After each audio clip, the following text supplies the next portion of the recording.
friends, welcome to Secret of Samayal. இன்னைக்கு நம்ம பார்க்க போறது ஒரு ரெஸ்டாரன்ட் ஸ்டைல்ல ஒரு chicken fried rice. Fried rice எப்போதும் நம்ம எல்லாத்துக்குமே ரொம்பவே ஃபேவரட். ஆனா நம்ம வெளியில சாப்பிடும்போது அதுல நிறைய அஜினோ அந்த மாதிரி ஐட்டம்ஸ்லாம் போட்டிருப்பாங்க. ஹெல்தியா இருக்குமா அப்படின்னு நம்ம எப்போதுமே ஒரு டவுட் இருக்கும். ஆனாலும் நம்ம பிடிக்கும், அதனால நம்ம சாப்பிடுவோம். அதை வந்துட்டு வீட்லயே இன்னும் கொஞ்சம் ஹெல்தியா நம்ம செஞ்சு சாப்பிடலாம். ரொம்பவே சூப்பரா இருக்கும். கிட்டத்தட்ட ரெஸ்டாரண்ட் மாதிரியே நம்ம வந்துட்டு செய்ய முடியும் வீட்டுல செஞ்சாலும். இந்த சூப்பரான சிக்கன் ஃப்ரைட் ரைஸ் எப்படி செய்யறது அப்படின்னு பாக்கிறதுக்கு முன்னாடி நீங்க என்னோட சேனலுக்கு இப்பதான் முதல் முறையா வரீங்கன்னா இந்த வீடியோ கீழே இருக்க சப்ஸ்கிரைப் பண்ண மறக்காம பிரஸ் பண்ணுங்க. பக்கத்துல இருக்கிற நோட்டிபிகேஷன் பெல்லையும் மறக்காம கிளிக் பண்ணிடுங்க. அப்பதான் என்னோட ஃபியூச்சர் நோட்டிபிகேஷன்ஸ் உங்களுக்கு உடனே வந்து சேரும். சரி வாங்க இப்போ இந்த டேஸ்டியான சிக்கன் ஃப்ரைட் ரைஸ் எப்படி செய்யலாம்னு பார்க்கலாம். சிக்கன் ஃப்ரைட் ரைஸுக்கு வந்துட்டு நான் பாஸ்மதி அரிசியை இந்த மாதிரி தண்ணியில வந்துட்டு ஊற போட்டிருக்கிறேன். நான் வந்துட்டு ஒரு அரை கப் அளவுக்கு பாஸ்மதி அரிசி இந்த மாதிரி ஊற போட்டிருக்கேன். ஒரு 20 மினிட்ஸ் இந்த மாதிரி தண்ணியில வந்துட்டு ஊறட்டும். இப்போ ஃப்ரைட் ரைஸுக்கே நான் வந்து இந்த மாதிரி பிரெஸ்ட் பீஸ் எடுத்துருக்கிறேன். இந்த மாதிரி கொஞ்சம் நீளமான சன்னா துண்டுகளா நான் வெட்டி வச்சிருக்கேன். இந்த மாதிரி வெட்டி வச்சுக்கோங்க. இது வந்துட்டு ஒரு 100 கிராம்ஸுக்குள்ளதான் இருக்கும். கம்மியா தான் எடுத்திருக்கேன். இன்னைக்கு நான் கம்மியா தான் ஃப்ரைட் ரைஸ் செய்ய போறேன், அதனால கம்மியா சிக்கன் எடுத்திருக்கேன். நீங்க எவ்வளவு ஃப்ரைட் ரைஸ் ரெடி பண்றீங்களோ அதுக்கு தகுந்த மாதிரி சிக்கன் பீசஸ் வந்துட்டு அதிகமா போட்டுக்கலாம். இதுல கொஞ்சமா பெப்பர் பவுடர் சேர்த்திக்கலாம். சும்மா ஒரு 2 பிஞ்ச் அளவு பெப்பர் பவுடர் சேர்த்திருக்கேன். ஒரு அரை டீஸ்பூன் கார்ன்ஃபிளவர் சேர்த்திக்கலாம்.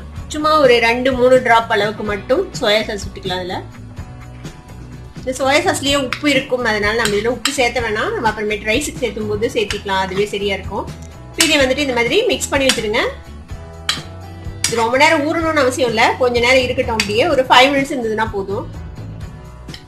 இது மாதிரி நல்லா மிக்ஸ் பண்ணி இப்போ ஒரு 5 மினிட்ஸ் நம்ம எப்படியே வச்சிடலாம். அதை இப்போ நம்ம ஃப்ரைட் ரைஸுக்கான பாஸ்மதி ரைஸை வேக வச்சு எடுத்துக்க போறோம். இப்போ வந்து அதுக்கு வந்து தண்ணி காய வச்சிருக்கேன். பாருங்க, நல்லா கொதிச்சுட்டு இருக்கு தண்ணி.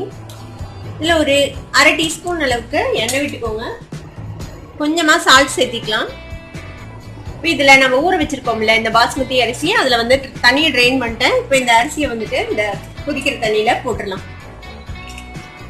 இது வந்துட்டு ஒரு 70% அளவுக்கு நம்ம குக் பண்ணி நம்ம வடிச்சிட்டு போறோம். இந்த ஸ்டெப் நீங்க இப்படி செய்யாம நீங்க ஸ்ட்ரெயிட்டாவே குக்கர்ல கூட வைக்கலாம். ஆனா இப்ப பிகினர்ஸா இருந்தீங்கன்னா நீங்க குக்கர்ல வைக்கும்போது சம்டைம்ஸ் அது குழஞ்சு போறதுக்கு வாய்ப்பு இருக்குது. அதனால இந்த மாதிரி வேக வச்சீங்கன்னா உங்களுக்கு வந்துட்டு ஃபெயில் ஆகாம கரெக்டான ரைஸ் பக்குவம் கிடைக்கும். அதனால இந்த மாதிரியே வேக வச்சு எடுத்துக்கோங்க. இதை ஒரு மிக்ஸ் பண்ணி விட்டுலாம். இது வேகட்டும். ஒரு 70% வேக வரைக்கும் நம்ம வெயிட் பண்ணலாம். பாருங்க, ஒரு 5 நிமிஷம் பக்கமா நம்மளோட ரைஸ் வந்து கொதிச்சிருக்கு. இப்போ வந்துட்டு ஒரு 70% குக் ஆயிடுச்சு. தண்ணி வந்துட்டு நல்லா பாயில் ஆயிட்டு இருந்ததுன்னா ஒரு 5 மினிட்ஸ்ல நம்மளோட ரைஸ் இந்த அளவுக்கு குக் ஆயிடும். பாருங்க, ஒரு 70% அளவுக்கு இது குக் ஆயிடுச்சு. இப்போ இதை வந்து ட்ரெயின் பண்ணிடலாம். நம்ம இப்போ நம்மளோட ரைஸை வந்துட்டு இந்த மாதிரி ட்ரெயின் பண்ணி எடுத்தாச்சு. இதை வந்துட்டு ஒரு அகலமான தட்டுல போட்டு நம்ம ஆற வச்சிடலாம். ரைஸ் வந்துட்டு நல்லா ஆறி இருக்கணும். சூடா இருக்கும் போது போட்டு நம்ம கிளறினோம்னாலும் ஃப்ரைட் ரைஸ் வந்து நல்லா வராது. ரைஸ் வந்துட்டு உடஞ்சு போயிடும். இப்போ இது வந்துட்டு நல்லா ஆறட்டும், அது வரைக்கும் நம்ம வெயிட் பண்ணலாம். இது மாதிரி நல்லா ஸ்ப்ரெட் பண்ணி ஆற விட்டுருங்க. இதை இப்போ ஒரு பேன் அடுப்புல வச்சிருக்கேன். முடிஞ்ச அளவுக்கு நான்ஸ்டிக் பேன்ல இந்த சிக்கன் ஃப்ரை பண்றது மட்டும் செஞ்சு எடுத்துக்கோங்க. நான் ஒட்டாம இருக்கும். நம்ம கார்ன்ஃபிளவர் போட்டிருக்கோம், அதனால நீங்க நார்மல் பேன்ல செஞ்சீங்கன்னா கீழே ஒட்டிக்கும். இந்த மாதிரி நான்ஸ்டிக் பேன்னா ஒட்டாம உங்களுக்கு நல்லா வரும். எண்ணெய் சூடாயிடுச்சு. இப்ப நம்ம மேரினேட் பண்ணி வச்சிருக்கேன் இந்த சிக்கன் பீசஸ் வந்துட்டு இதுல போட்டுடலாம். இந்த மாதிரி ஸ்ப்ரெட் பண்ணி விட்டுருங்க. இப்போ இதை வந்துட்டு நம்ம ஃப்ரை பண்ணி எடுத்துக்க போறோம். இப்போ ஒரு 2-3 நிமிஷத்துலயே உங்களுக்கு குக் ஆயிடும். நம்ம நல்லா சின்னமா நறுக்கி இருக்கிறோம், அதனால இது சீக்கிரமே குக் ஆயிடும். ஒரு 3 நிமிஷம் இதுல அப்படியே பரட்டிக்கோங்க. அதுலயே அது வெந்துடும். அதுக்கப்புறம் நம்ம இதை எடுத்துடலாம். ரொம்ப நேரம் குக் பண்ணீங்கன்னா இந்த சிக்கனும் வந்துட்டு ஒரு மாதிரி ரப்பர் மாதிரி ஆயிடும். அதனால ஓவர் குக் பண்ண வேணாம். பாருங்க, ஒரு 2 நிமிஷம் தான் நான் வதக்கியிருப்பேன். வெந்துருச்சு நம்மளோட சிக்கன். இப்போ சாஃப்ட் ஆயிடுச்சு நம்மளோட சிக்கன். இதை நம்ம ரிமூவ் பண்ணிடலாம் அதுல இருந்து. இப்போ நம்ம சிக்கன் ஃப்ரை பண்ணி எடுத்து அதே பேன்ல வந்துட்டு கொஞ்சமா எண்ணெய் விட்டுருக்கேன். ஒரு 3 டீஸ்பூன் அளவுக்கு எண்ணெய் விட்டுருக்கேன். இதுல இதுக்கிடையில நம்ம 2 எக்கை வந்துட்டு இந்த மாதிரி உடச்சி ஒரு பவுல்ல விட்டு கொஞ்சமா உப்பு மட்டும் சேர்த்து லைட்டா அடிச்சு வச்சிருக்கேன். ரொம்ப பீட் பண்ண வேணாம், லைட்டா அடிச்சிங்கன்னா போதும், மிக்ஸ் பண்ற அளவுக்கு மட்டும். எண்ணெய் வந்துட்டு நல்லா சூடாகட்டும். எண்ணெய் நல்லா சூடாயிடுச்சு. இப்போ நம்ம வச்சிருக்கிற இந்த எக்கை வந்துட்டு இதுல விட்டுலாம். கொஞ்ச நேரம் அப்படியே விடுங்க, உடனே ஸ்கிராம்பிள் பண்ண வேண்டாம். இப்போ இதை வந்துட்டு லைட்டா நம்ம ஸ்கிராம்பிள் பண்ணி விட்டுக்கலாம். கொஞ்சம் பெரிய பெரிய நீளமான பீசஸா வர மாதிரி நம்ம ஸ்கிராம்பிள் பண்ணி விட்டுக்கலாம். இந்த எக்கை இந்த மாதிரி இப்படியே இந்த ஸ்பாட்டுலா வச்சு இப்படியே நீங்க வந்துட்டு இதை கட் பண்ணி விட்டுருங்க. ரொம்ப குட்டி குட்டி பீசஸா பண்ண வேண்டாம். கொஞ்சம் ஓரளவுக்கு கொஞ்சம் பீசஸ் பெருசா நீளமா இருக்கிற மாதிரி பார்த்துக்கோங்க. அப்பதான் நல்லா இருக்கும் உங்களுக்கு ஃப்ரைட் ரைஸ்ல. அவ்வளவுதான், நம்மளோட எக் ஃப்ரை ஆயிடுச்சு. இப்போ அடுப்பு ஆஃப் பண்ணிடலாம். இந்த எக்கையும் நம்ம வந்து சிக்கனோட சேர்த்து எடுத்து வச்சுக்கலாம். இது மாதிரி ஒரு வாக் மாதிரி எடுத்துக்கோங்க. இந்த மாதிரி இப்படி குழியா இருக்கிற மாதிரி வடச்சட்டி இருந்ததுன்னா உங்களுக்கு வந்துட்டு ஃப்ரை பண்றதுக்கு ஈஸியா இருக்கும். இந்த மாதிரி வாக் எடுத்துக்கோங்க. இதுல வந்துட்டு ஒரு 2 டீஸ்பூன் அளவுக்கு எண்ணெய் விட்டுருக்கேன். நம்ம ஆல்ரெடி நிறைய எண்ணெய் விட்டு நம்ம சிக்கனை எக் எல்லாத்தையும் நம்ம ஃப்ரை பண்ணி எடுத்துட்டோம்.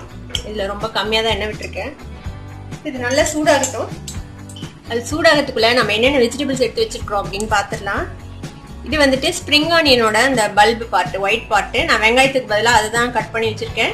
நீங்க உங்ககிட்ட ஸ்ப்ரிங் ஆனியன் இல்லைன்னா நீங்க வந்துட்டு நார்மல் ஆனியனே கட் பண்ணி வச்சுக்கோங்க. கொஞ்சமா பூண்டு இந்த மாதிரி ஃபைன் சாப் பண்ணி வச்சிருக்கேன். அதே மாதிரி கொஞ்சமா இஞ்சி அதையும் ஃபைன் சாப் பண்ணி வச்சிருக்கேன். கொஞ்சோண்டு கேரட் இந்த மாதிரி நீளமா நறுக்கி வச்சிருக்கேன் ஜூலியன்ஸா.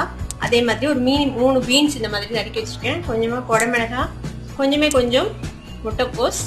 இது ஸ்ப்ரிங் ஆனியன் நம்ம கடைசியில போட்டிருக்கோம். பாருங்க எண்ணெய் நல்லா சூடாயிடுச்சு. இப்போ நம்ம ஃபர்ஸ்ட் இந்த இஞ்சி பூண்டு போட்டுக்கலாம்.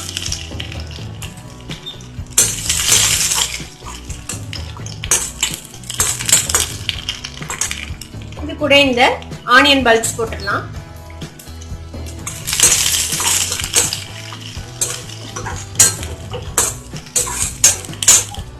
இது கூடவே இந்த பீன்ஸும் கேரட்டும் சேர்த்துக்கங்க. முட்டைக்கோசியும் அதோடய சேர்த்துக்கலாம். குடமிளகாயும் அதோட சேர்த்துக்கங்க. இது எல்லாமே நம்ம ஹை ஃப்ளேம்ல தான் ஃப்ரை பண்ணணும்.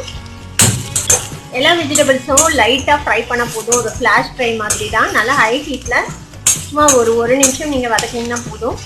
இப்போ நம்ம ஃப்ரை பண்ணி வச்சிருக்கிற இந்த சிக்கனும் எக்கும் இதில் சேர்த்துக்கலாம்.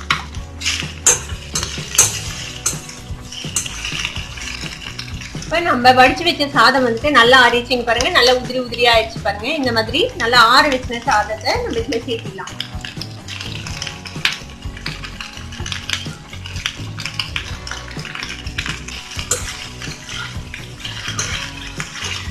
இப்போ இதுக்கு தேவையான அளவுக்கு உப்பு சேர்த்துக்கலாம். நம்ம வேக வைக்கும் போது கொஞ்சமா உப்பு சேர்த்தணும். அது கணக்குல வச்சு உப்பு போட்டுக்கோங்க. இப்போ இது கூட பெப்பர் பவுடர் கொஞ்சம் சேர்த்துக்கலாம். உங்ககிட்ட ஒயிட் பெப்பர் பவுடர் இருந்துச்சுன்னா அது சேர்க்கலாம். நான் இன்னைக்கு பிளாக் பெப்பர் தான் ஆட் பண்றேன்.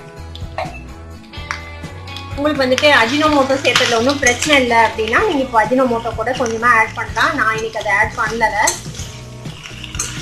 நான் நம்ம வீட்டில் செய்யும் போது கொஞ்சம் ஹெல்த்தியா, கொஞ்சோண்டு டேஸ்ட் ரெஸ்டாரண்டோட கம்மியா இருந்தா கூட பரவாயில்ல அப்படின்னு நம்ம கொஞ்சம் ஹெல்த்தியா செய்யலாம்.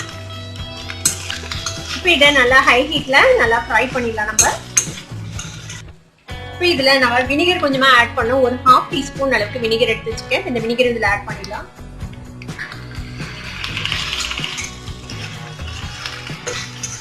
நீங்க சோயா சாஸ் இப்ப ஆட் பண்ணலாம் தேவைப்பட்டா. இல்லைன்னா நீங்க சர்வ் பண்ணும்போது லைட்டா மேல போட்டு நீங்க சாப்பிடலாம்.